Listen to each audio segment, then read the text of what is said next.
Esse é um afogamento no Hotel Otton. A direção do Hotel Otton precisa explicar isso à população. O que é que está havendo? Mas, meus amigos, aqui o doutor Marcelo Zollinger, e eu quero já dar um bom dia para ele. Doutor Marcelo, bom dia. Bom dia. O que é considerado uma obesidade mórbida? Bom, bem, para início de conversa, Varela, praticamente 50% da população brasileira está no sobrepeso. 50%? Metade está acima do peso. Acima do peso. E a obesidade mórbida é considerada quando o índice de massa corpórea atinge um limite de 40. Né?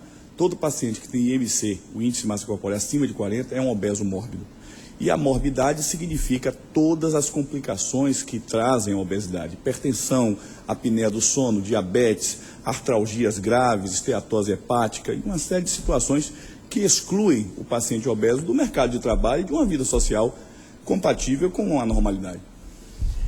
E o peso corpóreo tem alguma relação com a altura da pessoa? O índice de massa corpórea é uma relação de peso e altura. Sim. Né? E, na verdade, não é o melhor para se calcular uma questão de obesidade no paciente, uma obesidade qualitativa. Mas o consenso da Sociedade Brasileira de Cirurgia Bariátrica e Metabólica e o Ministério da Saúde estabelece o índice de massa corpórea como um índice que, de certa forma, nos dá uma ideia do que é obesidade grau 1, 2, 3, obesidade mórbida. Isso. Doutor Marcelo, agora, a solução será, a solução única é fazer a cirurgia. O que é a cirurgia bariátrica?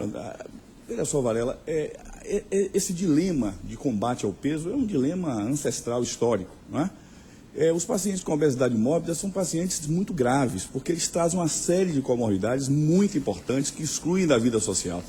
Então, a cirurgia bariátrica é um desespero, né? Na verdade, é o fim da vida. Já é o extremo. Isso. É o extremo.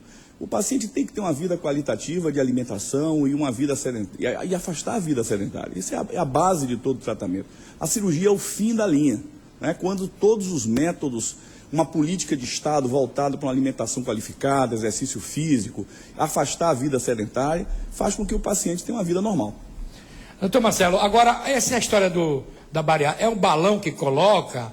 É a diminuição? Como é que é feito isso? Não, diminui o tamanho do estômago, é isso? Existem vários métodos para isso. Vários. Começou-se até com a sutura da boca, com aparelhos dentários, para fazer com que o paciente não comesse. O problema está na cabeça, Varela. O problema é de natureza emocional e uma política cultural, né?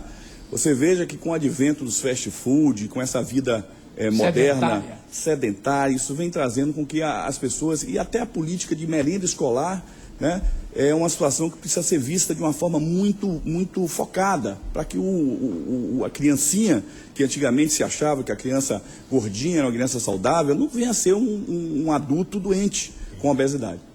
Bom, o que eu quero saber, o povo quer saber, doutor Marcelo, é o seguinte: a cirurgia bariátrica, ela é estética? Não, absolutamente. Ou é tratamento de saúde? É um tratamento de saúde. E quem paga essa conta?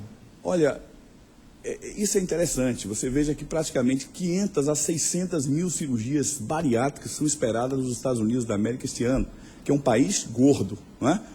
A questão não é uma questão só de natureza socioeconômica, senão só se teria a obesidade nos países ricos, né? Em que a oferta de alimentos fosse uma coisa muito fácil. Hoje em dia se vê que nos bolsões de miséria das grandes cidades do mundo a obesidade está alastrada, é uma epidemia. Então, na verdade, é um problema cultural, educacional, que tem de começar de berço, nas escolas, na família, para fazer com que essas pessoas tenham uma vida normal no futuro. A cirurgia bariátrica, como eu falei há pouco, é o fim da linha de tudo isso. É quando todos os métodos preventivos, higiene dietéticos, de orientação familiar e de política de Estado já não deram os resultados normais. Você veja que a França, por exemplo, que é um país tido como um país que se come muito bem e se bebe muito bem, não tem muito gordo. Por quê? Porque até a merenda escolar e a política educacional é voltada para a prevenção da obesidade. Os Estados Unidos têm melhorado muito em relação a isso, porque viu que o peso econômico da cirurgia bariátrica e do tratamento das comorbidades é uma coisa muito impactante do ponto de vista financeiro. Então, as políticas preventivas têm de ser ministradas como uma política de Estado, para fazer com que a obesidade mórbida não se torne o que está acontecendo hoje, que é uma epidemia mundial. Isso. Doutor Marcelo, eu queria aproveitar a sua presença, sua opinião sobre a política de saúde nesse país. O que é que o senhor acha? Quantos anos o senhor já tem formado? 35 anos.